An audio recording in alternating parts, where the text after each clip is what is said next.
Bismillahirrahmanirrahim. Assalamualaikum warahmatullahi wabarakatuh. Selamat pagi, salam sejahtera untuk kita semua. Perkenalkan, saya Dela Devita, salah satu dosen dari Prodi Pendidikan Luar Biasa, Fakultas Keguruan dan Ilmu Pendidikan Universitas Muhammadiyah Lampung. Perkenankan saya menjelaskan mata kuliah yang saya ampu, yaitu mata kuliah Ortodidaktik Anak dengan Hambatan Intelektual. Video ini dibuat dengan tujuan untuk memenuhi salah satu persyaratan sertifikasi dosen tahun 2025, yaitu pernyataan diri dosen dalam unjuk kerja Tridharma Perguruan Tinggi atau PDD UKTPT, khususnya pada aspek pengajaran. Saya akan awali dengan deskripsi dan informasi umum dari mata kuliah Ortodidaktik Anak dengan Hambatan Intelektual. Ini merupakan mata kuliah wajib bagi mahasiswa semester 4 pada program studi S1 Pendidikan Luar Biasa Fakultas Keguruan dan Ilmu Pendidikan Universitas Muhammadiyah Lampung. Mata kuliah ini memiliki bobot sebesar 2 SKS, 1 teori dan 1 SKS praktikum selama 1 semester berjalan. Bahasa pengantar yang digunakan dalam mata kuliah ini adalah bahasa Indonesia. Tujuan dari mata kuliah Ortodidaktik Anak dengan Hambatan Intelektual adalah untuk membekali mahasiswa agar memiliki kemampuan merancang pembelajaran bagi siswa tunagrahita, termasuk teori yang mendasarinya dalam rangka persiapan praktik lapangan. Perkuliahan ini membahas pengertian ortodidaktik dan implementasinya bagi siswa tunagrahita, teori belajar dan implementasinya pada pembelajaran bagi siswa tunagrahita sesuai dengan karakteristiknya, kemudian pengelolaan pembelajaran, pengembangan kurikulum dan perencanaan program pembelajaran bagi siswa tunagrahita, lalu strategi pembelajaran dan berbagai keterampilan mengajar yang diperlukan bagi calon pendidik siswa berkebutuhan khusus. Capaian pembelajaran pada mata kuliah ini adalah mahasiswa memiliki pemahaman secara komprehensif mengenai pendidikan bagi siswa dengan hambatan intelektual atau tunagrahita, kemudian juga mampu merancang pembelajaran yang tepat bagi siswa tunagrahita. Video pembelajaran ini masuk pada sub CPMK ke-7, yaitu mahasiswa mampu merancang program pembelajaran dalam modul ajar. Video pembelajaran ini masuk pada pertemuan ke-14 sebelum mahasiswa diberikan tugas menyusun program pembelajaran pada modul ajar sebagai tugas puas. Metode yang digunakan dalam perkuliahan adalah metode pembelajaran berbasis masalah, di mana mahasiswa belajar dengan memecahkan masalah nyata di sekolah yang relevan dengan aktivitas pembelajaran. Kemudian, experiential learning, mahasiswa belajar melalui pengalaman langsung seperti observasi, eksperimen, atau proyek nyata yang memungkinkan pemahaman mendalam dan pengembangan keterampilan praktis. Penugasan pada mata kuliah ini dirancang untuk memberikan pemahaman secara teoritis dan praktis sehingga mahasiswa mampu mengimplementasikan teori yang diajarkan untuk menyelesaikan masalah yang ada di dalam kelas dan mampu menyusun program pembelajaran dalam modul ajar. Pada tahap awal pembukaan perkuliahan, mahasiswa akan mengisi presensi di Google Classroom. Selanjutnya, perkuliahan berjalan sebagaimana mestinya sampai penutup. Perkuliahan ini dilaksanakan secara sinkronus melalui tatap muka di ruang kelas maupun tatap maya melalui Google Meet dan Zoom. Sedangkan pelaksanaan perkuliahan secara asinkronus dilakukan melalui Google Classroom. Demikian informasi yang dapat saya sampaikan mengenai mata kuliah Ortodidaktik Anak dengan Hambatan Intelektual untuk mahasiswa program studi S1 Pendidikan Luar Biasa Fakultas Keguruan dan Ilmu Pendidikan Universitas Muhammadiyah Lampung. Berikutnya akan kami tampilkan cuplikan dari proses pembelajaran yang saya laksanakan secara tatap muka di ruang kelas. Selamat menyaksikan. Assalamualaikum warahmatullahi wabarakatuh. Ya, selamat siang menjelang sore, apa sudah sore ini karena sudah azan tadi. Selamat sore, salam sejahtera untuk kita semua. Baik, sebelum kita memulai perkuliahan hari ini, kita buka dengan basmalah. Bismillahirrahmanirrahim. Ya, pertemuan kali ini kita sudah pada tahap akhir, ya. Sesuai dengan yang ada di RPS, ini RPS-nya sudah Ibu Dela munculkan, ya. Ini bisa kalian lihat dan download di Google Classroom seperti biasa, ya. Untuk presensi juga sudah Ibu sematkan di Google Classroom. Silakan dibuka Google Classroom-nya, kemudian isi presensinya. Oke, presensinya hanya terbuka dalam waktu 15 menit. Jadi silakan lakukan presensi sesuai dengan waktu yang sudah ditentukan. Anda juga bisa melihat RPS ini di Google Classroom Anda. Oke, kita sudah sampai pada materi yang sub ke 7, yaitu mahasiswa mampu merancang program pembelajaran dalam modul ajar. Ya, Ibu sudah cek beberapa tugas yang ada di Google Classroom. Ini masih ada yang belum mengumpulkan UTS, ya. Mohon segera dikumpulkan karena kita sudah akan UAS, ya. Jadi UTS-nya segera diselesaikan. Untuk soal UAS nanti Ibu juga akan share di Google Classroom seperti biasa, ya. Nanti soalnya silakan dikerjakan dan due date-nya juga sudah ada, dikumpulkan sesuai dengan tenggat waktu yang sudah ditentukan. Oke. Baik, kita saat ini ke materi, ya.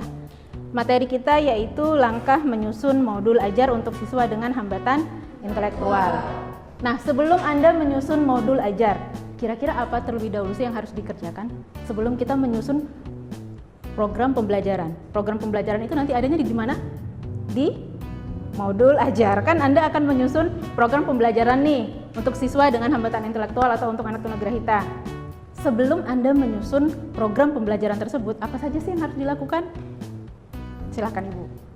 Coba siapa yang bisa jawab? Betul, analisis kebutuhan siswa. Apalagi? Profil peserta didik. Assessment, good job. Assessment, ya.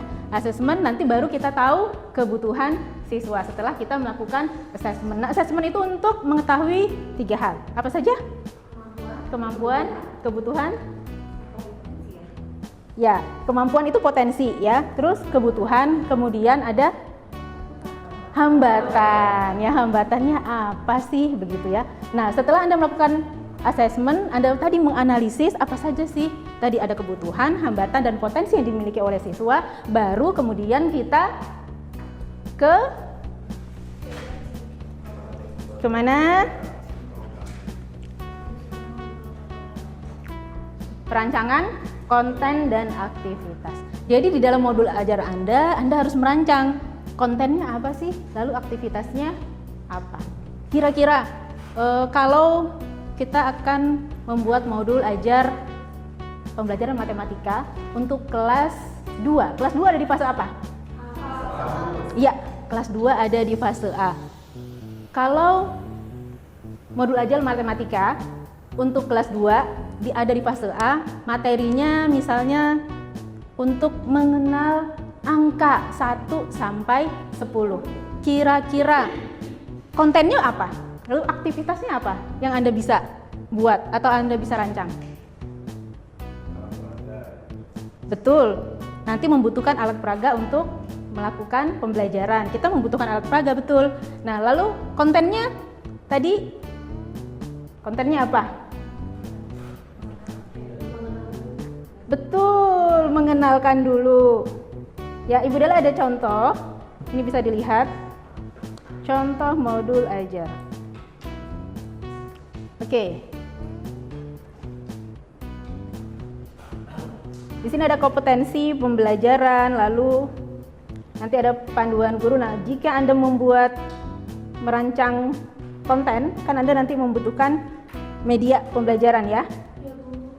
Nah, lalu metode pembelajaran konten yang Anda rancang nanti harus konkret, berarti aktivitasnya nanti bisa menggunakan benda yang konkret, ya. Kalau misalnya kelereng itu terlalu berbahaya mungkin karena anak-anaknya masih belum paham, mungkin masih memasukkan benda ke dalam mulut, ya Anda ganti bendanya. Ya, bisa menggunakan stick ice cream, bisa menggunakan balok, bisa. Ya, berarti Anda rancang kontennya, Anda akan melakukan aktivitas apa, pembelajarannya, lalu menggunakan media pembelajaran apa. Ya, bisa menggunakan balok, bisa menggunakan juga stick ice cream kalau memang kelereng itu dirasa berbahaya.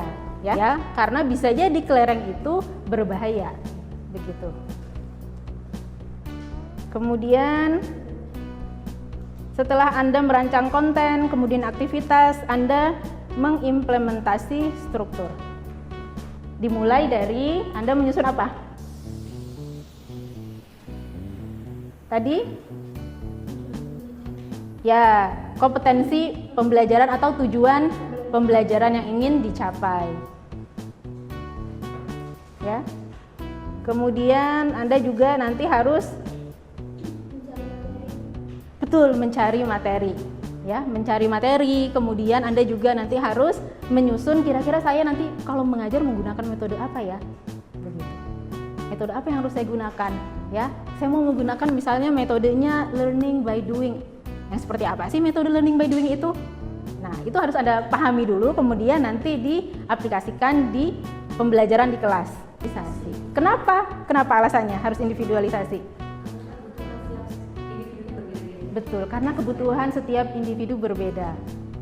Sama, ya betul ya. Insya Allah berarti kita semua di ruangan ini sudah sepakat. Kenapa harus individualisasi? Karena setiap kebutuhan siswa itu berbeda, ya.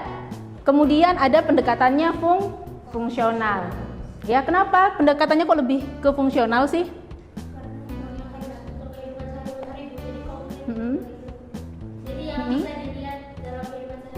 Betul, yang bisa dilihat dalam kehidupan sehari-hari kemudian bisa diaplikasikan, ya, untuk kemandirian anaknya, ya. Betul sekali. Kemudian konkret dan sensori motornya juga harus diperhatikan. Tadi ya, gunakan benda-benda yang konkret, ya. Terutama tadi kan kita akan memberikan pembelajaran matematikanya untuk fase A di kelas 2, ya. Kemudian dia struktur dan rutinitas. Berarti pembelajarannya harus terstruktur, kemudian dia repetitif dan rutinitas itu harus dijalankan sesuai dengan schedule-nya, ya. Itu karakternya sesuai dengan hambatan intelektual, ya. Jadi jangan Anda nanti sudah bikin kegiatan kemudian tidak sesuai dengan schedule. Nah, itu nanti bisa membuat siswa itu tidak fokus, ya, jadi cemas. Kenapa? Karena kemarin mengerjakan ini, tiba-tiba ini kok jadi setelah mengerjakan beberapa kali Anda tiba-tiba langsung mengganti aktivitasnya. Nah, itu tidak bisa seperti itu, ya. Jadi harus perlahan. Kalau ingin mengganti dari satu aktivitas ke aktivitas yang lain itu harus dijelaskan. Kemudian perubahannya juga perlahan, ya. Tidak bisa langsung switch begitu, ya. Anda ganti tiba-tiba gitu, nanti dia pusing, iya kan? Oke, kemudian sekarang langkah menyusun modul. Nah, tadi sudah ya, apa tadi pertama dilakukan? Kita harus melakukan assessment, ya, assessment yang komprehensif, kemudian kaji profilnya. Tadi sudah, ya, good job. Tadi Anda sudah juga menyampaikan bahwa kita perlu mengkaji profil siswa, ya. Kemudian juga harus ada diskusi dengan orang tua dan guru. Bisa jadi, ya, aktivitas atau perilaku siswa di rumah itu berbeda dengan aktivitas dan perilakunya di sekolah. Nah, jadi ini perlu adanya komunikasi, ya, komunikasi dengan orang tua. Kemudian ada asesmen informal untuk mengetahui tadi. Asesmen informal dilakukan oleh siapa? Guru, betul. Ya, asesmen informal dilakukan oleh guru untuk mengetahui kemampuan, hambatan dan kebutuhan siswa. Oke. Ya, ini langkah-langkah menyusun modul. Yang pertama yang harus Anda lakukan adalah menetapkan tujuan pembelajaran. Lalu ada tujuan jangka panjang, kemudian tujuan khusus, ya. Karena tadi kenapa? Karena setiap siswa berbeda, ya. Jadi Anda punya tujuan khusus untuk siapa, ya? Untuk setiap individu siswa. Oke? Ya, perancangan konten dan aktivitas. Anda bisa pilih topiknya, kemudian didesain aktivitasnya. Oke, implementasi struktur. Ya, implementasi terstruktur ini Anda bisa perhatikan lingkungan fisik, area belajar, bebas, distraksi visual atau auditori, ya. Berarti lingkungan belajarnya perlu diperhatikan, disetting, ya.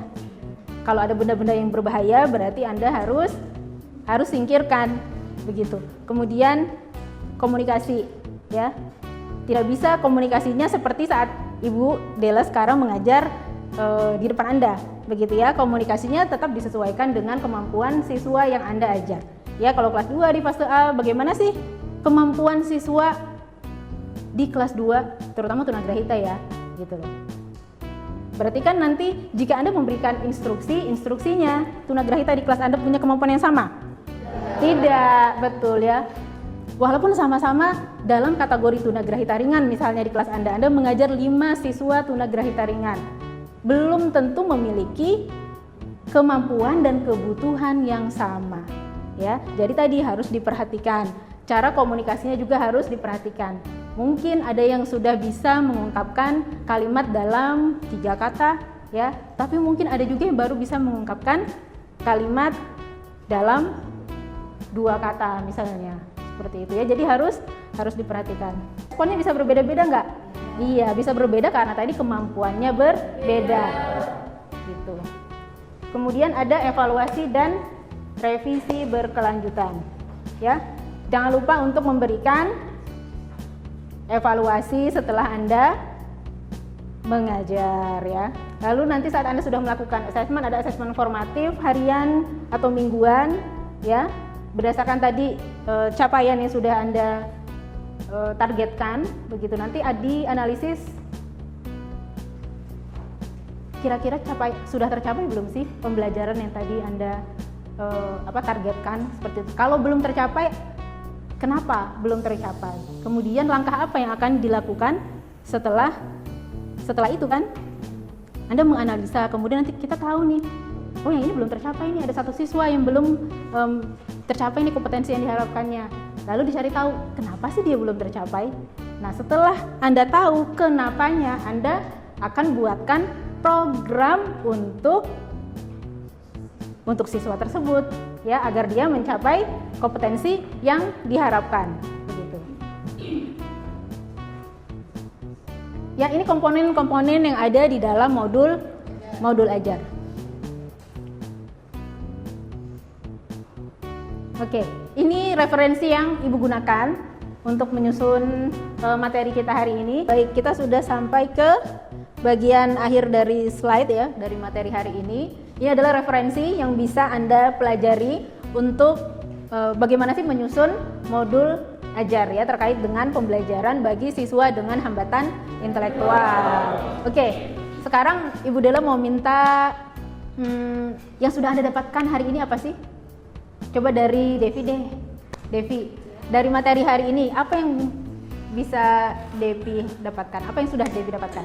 Baik, jadi dari materi hari ini yang disampaikan oleh Bu Dela dan adalah aksara adalah sesuatu yang penting ketika kita sebagai pengajar itu untuk membuat modul ajar. Misalnya kita harus berpedoman pada asesmen, karena dari aksara itu diketahui kemampuan anaknya, kemudian kebutuhan dan hambatan, sehingga setelah itu baru kita bisa, oh ternyata anak ini kebutuhannya seperti ini, lalu kita buatkan pembelajaran apa kira-kira yang tepatnya untuk si anak begitu. Nah nanti di dalam proses pelaksanaan itu kita perhatikan juga tentang metode pembelajarannya, pakai kira-kira apa yang sesuai tadi yang Bu Dela sebutkan, bisa pakai learning by doing atau kita mungkin bisa pakai eksperimen dan lain-lain. Kemudian kita juga perlu mengevaluasi nih kira-kira sudah sejauh mana nih pemahaman peserta didik kita nih dalam memahami materi yang kita ajarkan. Nah ketika dari evaluasi itu kita pertimbangkan, oh ternyata anak mengalami kesulitan di bagian ini, dan nanti akhirnya kita buatkan lagi program untuk memenuhi kebutuhan yang di bagian ini.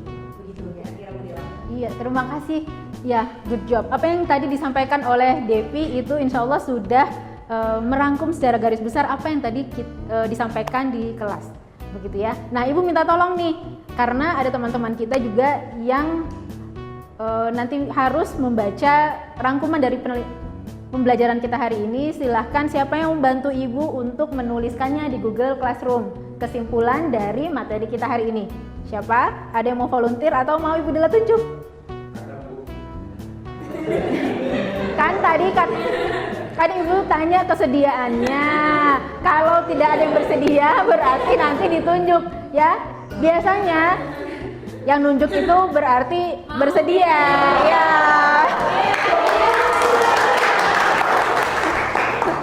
Baik, berarti nanti yang akan menuliskan kesimpulan dari materi hari ini adalah Pak Teddy. Ya, jangan lupa ya Pak Teddy ya untuk dituliskan kesimpulan dari materi hari ini di Google Classroom ya. Harus ada due date-nya ya. Betul? Ya. Due date-nya adalah sampai dengan besok jam 12 siang ya.